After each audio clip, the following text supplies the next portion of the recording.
Bonjour à toutes et à tous, bienvenue dans ma seconde base autonome durable. Je suis Stéphane Vivaliste, et pour celles et ceux qui sont nouveaux sur cette chaîne d'autonomie et de survie, n'oubliez pas de vous abonner et de laisser un pouce bleu, et d'avance, je vous en remercie. Et avant de commencer cette vidéo, je tiens à vous rappeler que le week-end du 11 juin, j'organise le 3e week-end gratuit de rencontres au camping La Croisée des Chemins, à Cerisy-la-Forêt, comme toujours. Et donc le samedi 10 juin, les premiers arrivants vont arriver au camping, et si vous souhaitez y passer la nuit, n'hésitez pas à réserver votre nuit sur le site du camping La Croisée des Chemins. Ceci dit, la vraie journée aura lieu le dimanche 11 juin, et on aura des activités dont une conférence sur l'usage pratique des CB, fait par notre chef technicien radio, qui va également mettre en place cette année le système de communication de tout le réseau et du royaume. Ensuite, évidemment, je vous donnerai des nouvelles du réseau qui est en plein boom, donc venez nombreux, le réseau est en pleine construction, c'est passionnant et je vous y attends.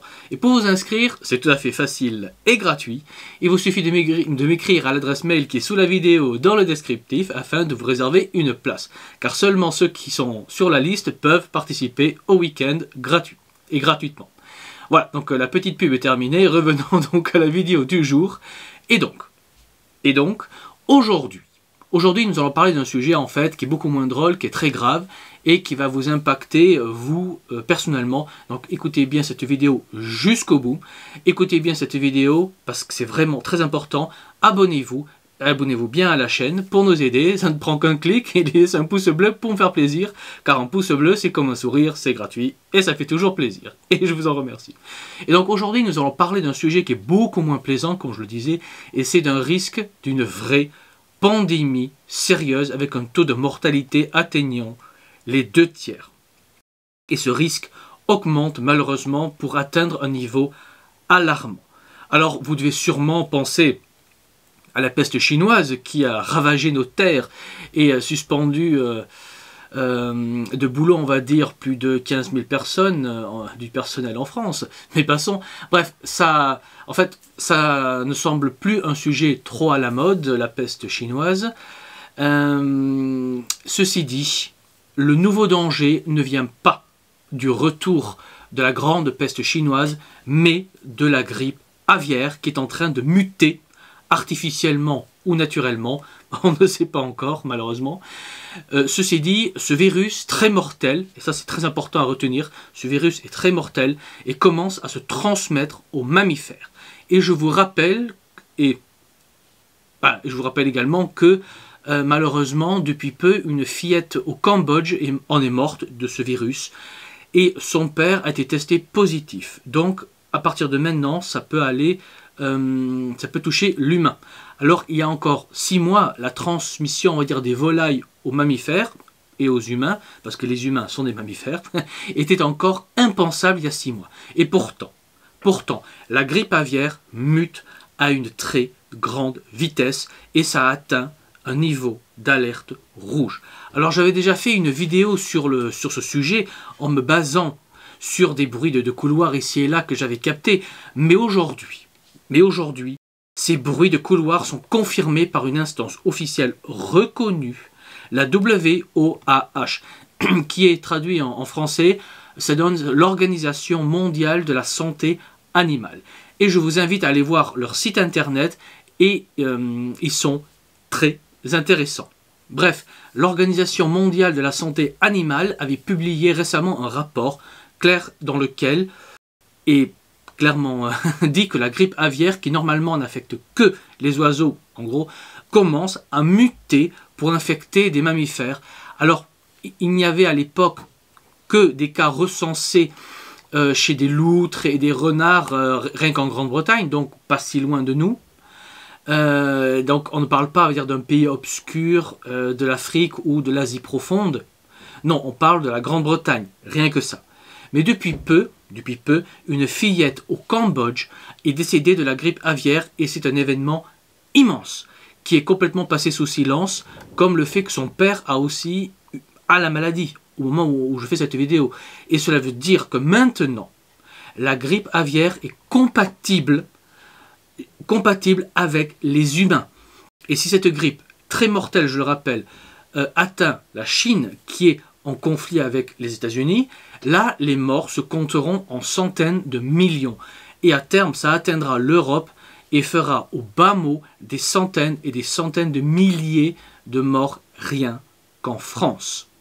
Surtout dans les villes, car comme pour les oiseaux, les poulets qui vivent, on va dire, dans un large jardin ne craignent pas grand-chose.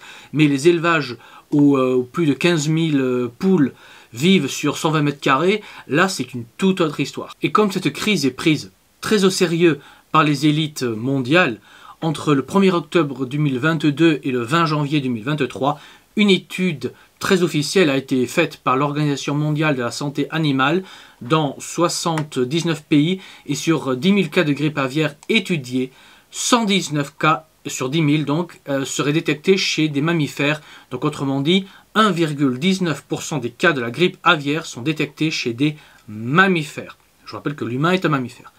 Mais là, il s'agit comme j'ai dit, de loutres et de renards pour le moment. Ce qui est normalement, ce qui n'est pas normal. Car la grippe aviaire, comme son nom l'indique, ne devrait concerner que les oiseaux et la volaille. Et depuis peu, on a eu ce cas d'une petite fille au Cambodge qui est décédée malheureusement de la grippe. Et c'est un événement. C'est un événement qui peut avoir des conséquences immenses. Cela peut fortement dépeupler la Chine et mettre son économie à genoux, permettant, on va dire, aux États-Unis de rester la première puissance mondiale. Ça peut aussi dépeupler le monde et ainsi réduire les émissions de carbone dans l'atmosphère. Et si cette grippe atteint la Russie et l'Ukraine, là, la guerre s'arrête net, et même très vite, faute de combattants et faute de systèmes de santé capables de prendre soin, on va dire, des militaires, même des milliers de soldats malades, et ça réglera en même temps le problème et les risques de la troisième guerre mondiale. Et je ne plaisante pas, les maladies ont quasiment toujours mis fin aux grandes guerres et conflits à travers le monde.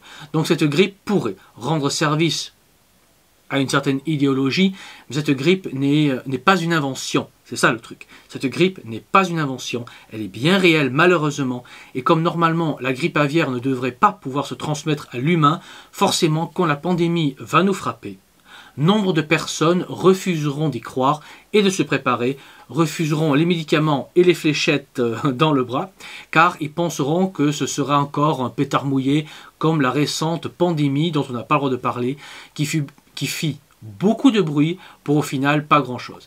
Alors que ce virus-là est bien plus dangereux car le taux de mortalité est de 2/3. Et on risque d'avoir au début une masse qui n'y croit pas et va ignorer la pandémie, ce qui va permettre une explosion exponentielle des cas. Et quand la masse verra que 2 personnes sur 3 meurent, une fois infectées, là, ce sera la panique. Surtout que nos services de santé publique dans le monde ne sont pas du tout conçus pour gérer une masse de malades aussi immense. Donc là, on aura réellement une maladie qui sera même pire que la peste noire, car la peste noire avait tué 1 personne sur 3, et dites-vous que cette grippe-là peut emporter 2 personnes sur 3. Et si cela se produit, je peux vous assurer que ce sera le chaos et le collapse très rapidement, mais Greta sera contente car on arrêtera de polluer la planète. Bref, dites-vous qu'il y a encore 1 an, il y avait officiellement 0 cas de grippe aviaire chez les mammifères ou chez les humains, qui sont aussi des mammifères comme je l'ai dit, mais passons, sinon on va avoir Sandrine Rousseau et son armée de cheveux bleus qui va encore gueuler. Bref, aujourd'hui, 1 an plus tard, il n'y a plus 0 cas, mais il y a 1,19% des cas étudiés qui touchent les mammifères, sans parler de cette pauvre petite Cambodgienne et de son père qui ont attrapé le virus.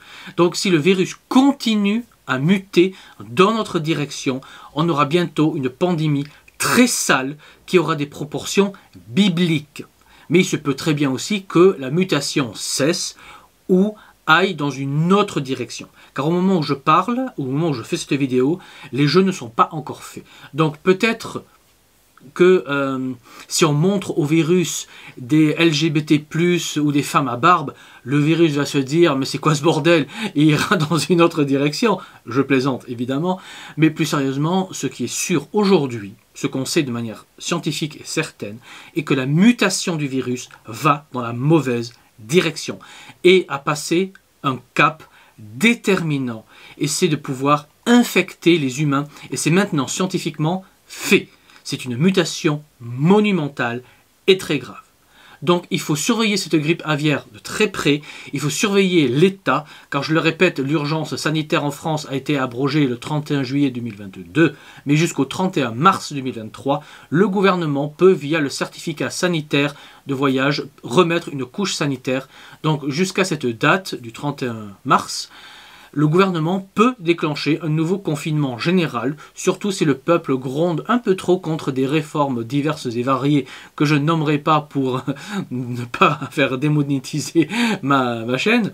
Bref, entre la peste chinoise qui peut revenir et la grippe aviaire qui mute et dont strictement personne ne parle, vous remarquerez, sauf votre serviteur, eh bien le risque d'un retour d'une pandémie et d'un nouveau grand confinement est très élevé. Et le pire est que là, on risquerait d'avoir vraiment des millions de morts, surtout dans les villes. À la campagne, il y a moins de concentration populaire et bien moins de manifestations pacifiques, non violentes, bienveillantes, qui ne débouchent sur rien, hélas, mais qui sont parfaites pour propager des virus divers et variés. Sans parler que l'État peut toujours vous confiner pour de vraies raisons, comme pour de fausses raisons, car il y a des risques d'émeutes à cause des diverses réformes, soit de l'usage abusif du 49.3, il y a également la fermeture massive de petites entreprises, de boulangeries, il y a le chômage qui monte, le déficit qui s'aggrave et qui se creuse, il y a les aides du chômage qui baissent, il y a un début de famine, il y a la guerre contre la Russie, et Christine Lagarde, présidente de la Banque Centrale Européenne, qui a décidé d'accélérer ses plans avec son euro numérique. Bref, ça ne sent pas bon du tout. Et dites-moi dans les commentaires ce que vous en pensez.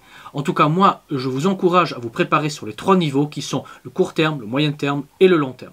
Pour le court terme, stockez de quoi tenir 1 an et demi, voire 2 ans, au moins.